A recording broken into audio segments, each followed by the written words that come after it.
देखो, शास्त्रों में लिखा है, भोले शंकर जी, शास्त्रों में लिखा है अपने पूज्य जनों को भी रास्ता चलते प्रणाम नहीं करना चाहिए।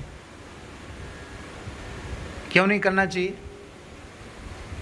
वे अपनी गति से चल रहे हैं, पता नहीं भगवान के किस कार्य के लिए वे जा रहे हैं। वो आपने प्रणाम किया तो उनकी गति बाधित हुई, भगवत सेवा में, भगवत कार्य में विलंब हुआ, उसका अपराध किसके सिर पे जाएगा? अपने पूज्यों के ऊपर कोई भार लदा हो उस समय भी उनको प्रणाम नहीं करना चाहिए। वे भोजन कर रहे हों उस समय भी उनको प्रणाम नहीं करना चाहिए।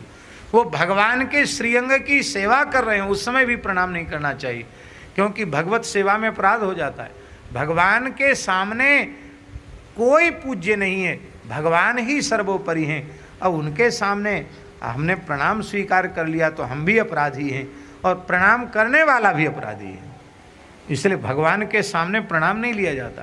मंदिर में बहुत से लोग दौड़ते हैं, कोई महात्मा आए, बिहारी जी, राधा वल्लभ जी, राधा रमण जी, श्रीनाथ जी, जगन्नाथ जी, कहीं हो लोग दौड़ते हैं प्रणाम कर ले। नहीं नहीं, भगवान जगन्नाथ हैं, वो अलग हो जाएं, भगवान से किनारे अलग खड़े हो जाएं, बैठ जाएं तो आप प्रणाम करो, मना नहीं है।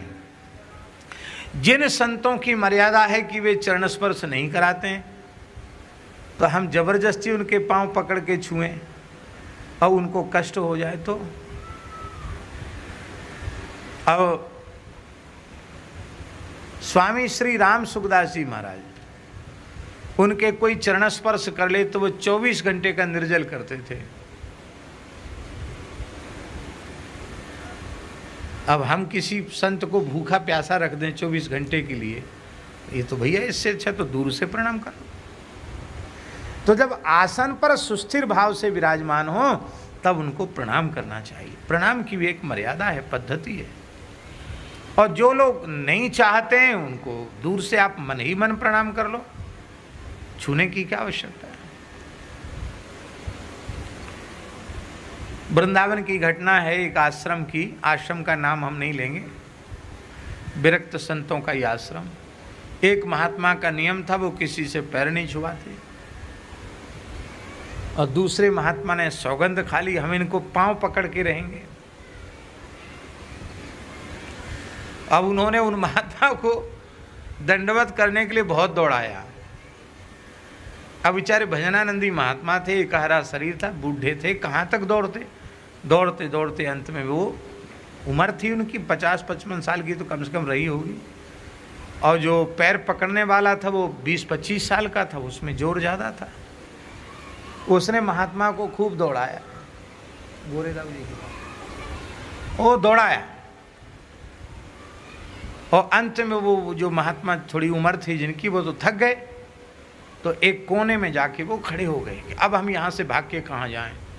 उसने कहा अब तो ये भागेगा नहीं, तुरंत पैर पकड़ लिए, पैर पकड़ के जोर से पैर पकड़ ले। उन महात्मा को गुस्सा आया, हमारा नियम तोड़वा दिया इसने।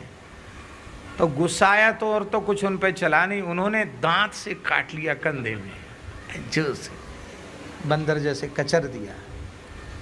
तो जो दंडवत कर रहा था वो भी कोई एकनाथ जी तो नहीं था क्षमाशील, उसने पैर का अंगूठा मुंह में लेके जोर से कचर दिया।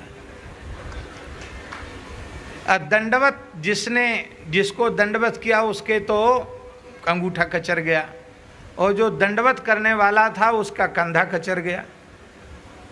दोनों को ही खून आ गया महाराज। दोनों को लेके जो पूज्य महंत जी महाराज, वो दोनों को लेके रामकृष्ण मिशन पहुँचे। तो वहाँ एक बंगाली महात्मा थे जो प्रमुख थे वहाँ, शक्ति स्वामी नाम था उनका, बहुत अच्छे संत थे। तो शक्ति स्वामी ने कहा कि क्या हुआ, ये खून कैसे आया, इसका पैर का अंगूठा, इसका कंधा, ये खून कैसे आया। अब महंत जी ये कहें कि दोनों में दंडवत करने में झगड़ा हो गया और खून खच्चर हो गया, ये तो कहना ठीक नहीं है, संत वेश की बदनामी होगी। तो उन्होंने कहा महाराज बंदर खा गया। क्या कहा? बंदर काट गया।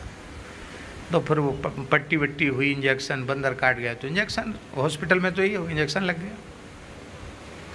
तो साथ में जो गए थे उन्होंने कहा कि अरे आपने झूठ बोल दिया, वहाँ बंदर काट गया, बंदर तो नहीं, एक दूसरे को काटा, कैसे आपने बंदर का नाम ले दिया? उन्होंने कहा देखो ये बाबा बैरागी बंदर ही होते हैं। बोलो वृंदावन बिहारी जय। तो ये कथा हम इसलिए नहीं सुनाने कि आप हंसो, हम इसलिए करें ये कोई दंडवत है भाई, दोनों ही घायल हो गए, ये दंडवत नहीं है। दंडवत तो हृदय का भाव है, प्रणति हृदय का भाव है। आप मन से भाव से प्रणाम कर लें, वही ज़्यादा अच्छा है।